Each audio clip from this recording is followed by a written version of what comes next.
எதுக்கு அழுகுறீங்க? போய் வரவா போய் வரவா இந்நீல குயிலுக்கு சொந்தம் என்று அப்பா அப்பா அப்பா அதெல்லாம் நீ இருந்தால் ஆகாயமும் என் கையோடு சேராதோ காதல் கொண்டு. சரி நான் வரேன்.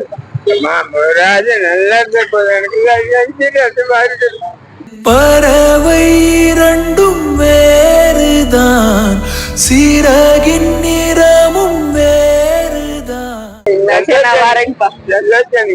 என்றாலும் பாதை ஒன்றே அறிவே.